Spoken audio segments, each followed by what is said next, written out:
beloved, Boss Mike, Cervera.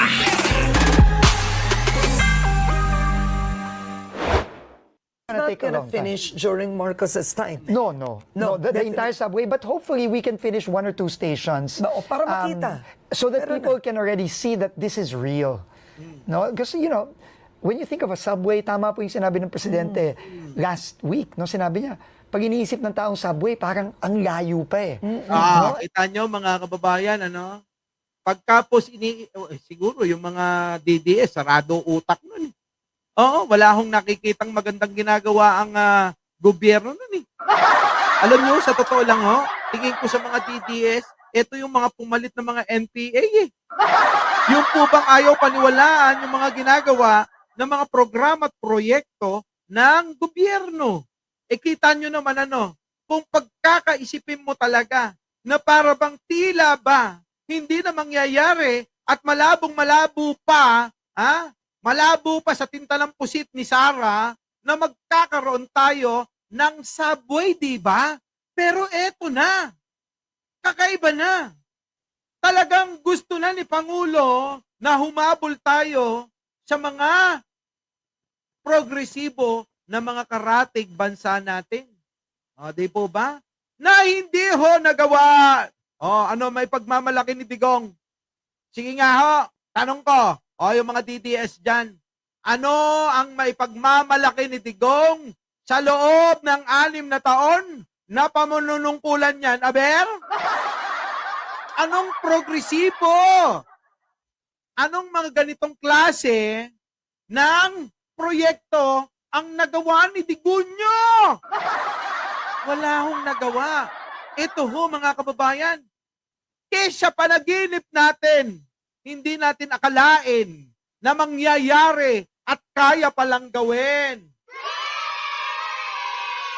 At ang hindi matanggap ng mga makabagong NPA, si Pangulong Bongbong Marcos na tinatawag nilang weak leader ang makakagawa nun. Lungkot, di ba? Lungkot para sa mga DDS. Masaya tayo na sumusuporta kay Pangulong Bongbong. Di ba? Mga kababayan, kita nyo, ni siya panaginip, hindi natin iniisip, magkakasubway na ang Pilipinas. At tama ang sinabi ni Ramon Ang, na kapag nawala na sa panunungkulan si Pangulong Bongbong Marcos, mamimiss nyong lahat yan. Di po ba? Mamimiss mo ang isang Pangulo na nagmalasakit at bukal sa kalooban yung pagtulong at pagsiservisyo sa bayan. Ganun po ang namimiss natin. Hindi po natin namimiss yung mga taong puro pagnanakaw, puro pagpatay, at puro kawalangyaan ang ginagawa. Di po ba? Yung bang nambubulag, nambubudol ng mga Pilipino para sabihin na sila'y magaling at nagawa nila to. Ano yung nagawa ninyo? Yung takutin nyo yung mga tao sa lansangan na hindi na lumalabas ng bahay dahil natatakot? Baka mapagkamalan na nasa listahan ng inyong tokhang? Walang niya. Mga kababayan, gano'n ang nangyari nun. Pero dito, pinapakita ni Pangulo, mga ospital, mga paaralan, mga irigasyon para sa magsasaka, mga proyekto para sa mga mangingisda, mga proyekto para sa lahat ng mamayang Pilipino. Ginagawa ni Pangulo. Kita nyo, eto na.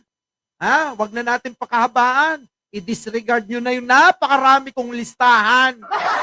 Ang haba na ng listahan ko na pinakita, Kung proyekto lang ang pag-uusapan.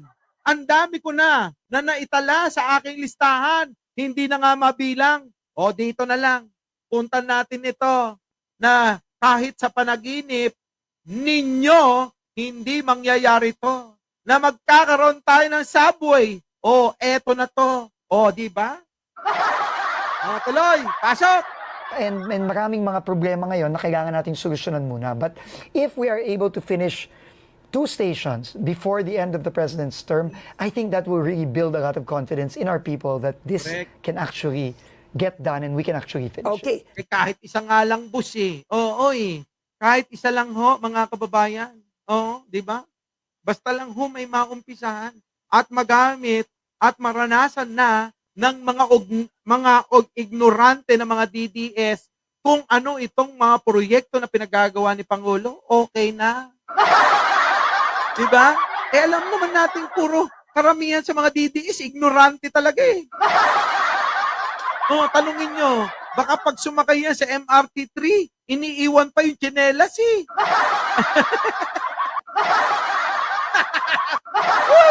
Grabe, di ba? Mga kababayan, ganun sila katanga. So I'm gonna ask you right now, una, the subway, it's ongoing. Yes. Do you have challenges with the subway? Oh, huge challenges. First of all, Until now. there Napakalaki talagang challenge niyan, mga kababayan. Napakalaki talagang challenge nito, sa totoo lang.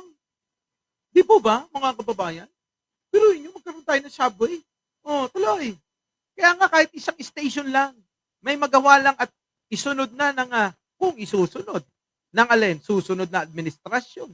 Kaya nga sabi ko sa inyo, mga kababayan, sana, kung pwede lang, kung hindi man, maipagpatuloy ni Pangulong Bongbong Marcos, kahit na 6 na taon pa sana, sana yung kanyang successor, mga kababayan, na magiging presidente ng Pilipinas, ay ituloy lahat. Ano po? 'Di ba? Ituloy lahat yung proyekto na ito kasi napakaganda. Ayan na ho, naumpisan na. Itutuloy na lang, 'di ba? No, tuloy. first of all, a subway is not easy to build. In some countries, it takes decades to build a subway. But because of modern technology, especially now that we're using Japanese Yan, mga kababayan, dekada po nila matapos-tapos yung mga subway nila sa ibang bansa. Pero dito sa atin, mga kababayan, dahil sa mga makabagong teknolohiya na kinuha at ginamit ng pamalaan, mga kababayan, napakabilis na. Siyempre, mga kababayan, yung mga DDS, kapag hindi natapos ng buong buo yan, sasabihin nila, wala naman natapos eh. Diba? Ganun sila. Wala naman natapos eh. Tapos makikita mo, mga kababayan, nagsi-selfie. Unang sakay sa subway.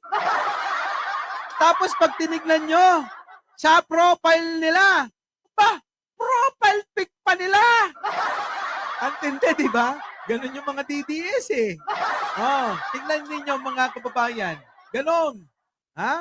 Pero yun, wala namang proyekto eh. Pero mga kababayan, tandaan nyo yung mga DDS.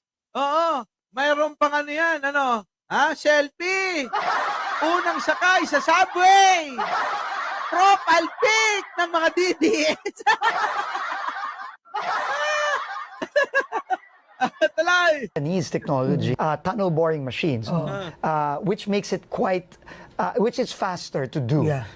So right now, we're trying to streamline the process. The president has ordered us to find a way to streamline the process of right-of-way acquisition and really to make it easier to acquire the land that we need.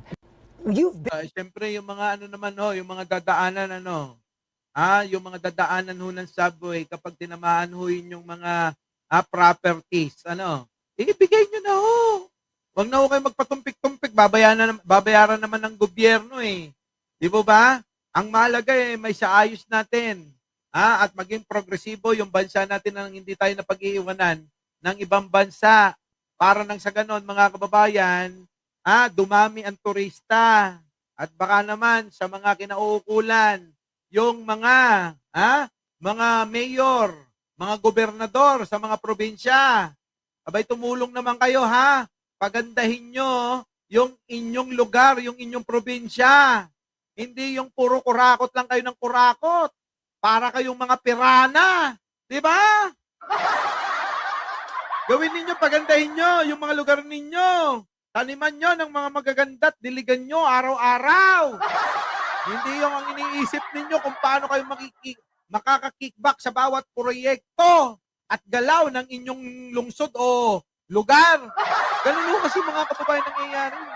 Kapag ka walang kita, hindi kikilos. Kapag ka may kita, nagmamadali pa. Ganyan na ganyan sila, aminin nyo na. Oh, sa ngayon mga kababayan, swerte na tayo talaga. Kung meron tayo na leader, kung meron tayo na mayor, congressman, senador, gobernador, vice governor, na hindi matakaw sa SOP. Ibig sabihin, hindi matakaw sa kickback. Kung baga sa mga kababayan, yung tama-tama lang ba? Swerte na tayo kapag may ganun tayo.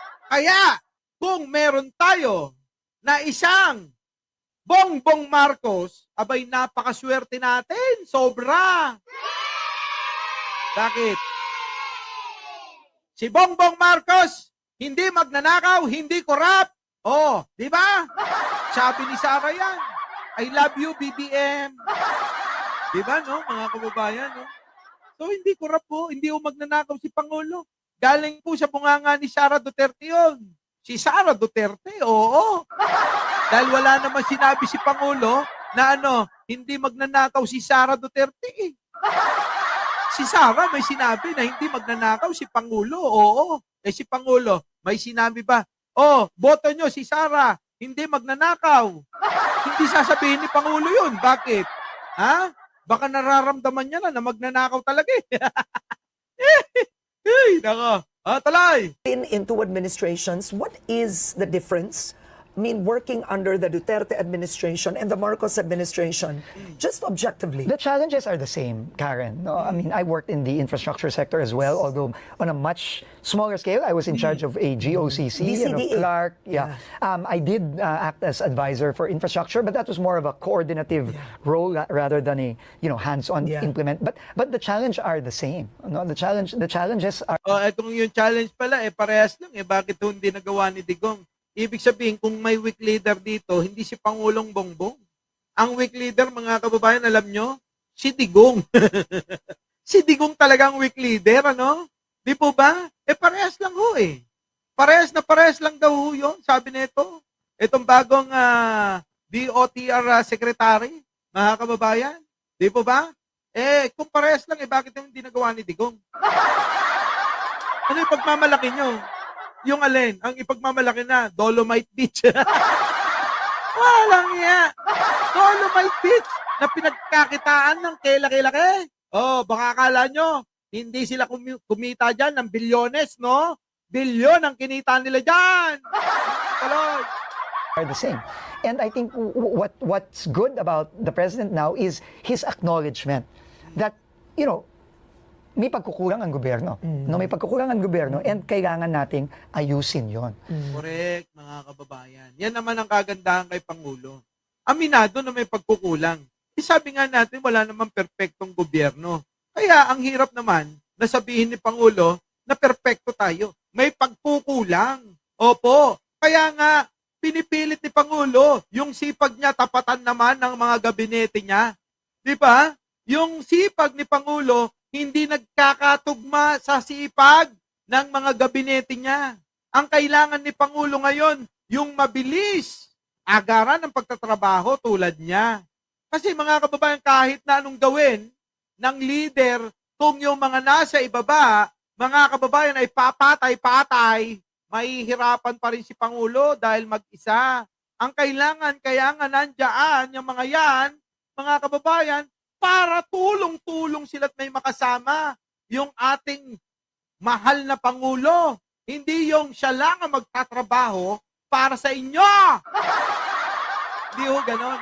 At sana mga kababayan, bilang Pilipino, gawin natin yung ating partisipasyon, Hindi lang ho yung mga kababayan umaasa tayo ng umaasa sa kung yung ikikilos ng leader ng bansa. Hindi ho ganon, mga kababayan. Marami hong hindi nakakaalam. Baka akala ninyo. Baka akala ninyo, mga kababayan ko, porke mayaman ang bansa, ay lahat ho ng tao mayayaman, Hindi ho ganon. Oo, nagkakamali kayo sa mindset na ganon. Marami hong mindset na ganon, lalong-lalo ng mga DDS. Akala nila pag mayaman ang bansa, pati sila mayaman na rin. Hindi ho ganon. Kahit anong yaman ng bansa, marami pa rin mahihirap. Marami pa rin mga tao na sakto lang yung pamumuhay. May level pa rin yung pamumuhay nila. May pinakamababa at pinakamataas. Ibig ko sabihin, may mahirap, may katamtamang mahirap, may mayaman, may katamtamang mayaman, ganon. At may pinakamayaman. Ganon yun. Kaya kung mapapansin ninyo, pag pumunta kayo sa ibang bansa o kung nasaan mang bansa kayo, may mga nagtatrabaho pa rin sa mga restaurant. May mga waiter pa rin doon. Kita nyo? Kung mayaman yung bansa na yan, sana wala nang waiter Yun ho yung mindset ng mga DDS Mga mahina ulo, akala nila kapag yumaman ng bansa, mayaman na rin sila Hindi. Mali. Ganun pa rin. Mayaman lang ang inyong bansa. Pero nasa inyo pa rin yung pagpapayaman sa sarili ninyo. Hindi ho kayo payayamanin ng alin? Ng gobyerno. Ilalatag lang ang oportunidad para inyong i-grab. Di po ba, mga kababayan? Sa Paris nga ho, mga kababayan Ayan, sabi daming pickpocketer. Nawala nga yung 2 cellphone namin. Alam nyo kung sino nagnakaw? Yung alin? Yung driver Akala namin safe doon sa bus Pero nyo, yung driver mismo magnanakaw Di ba? Ay, nako. Our beloved Boss Mike Cervera.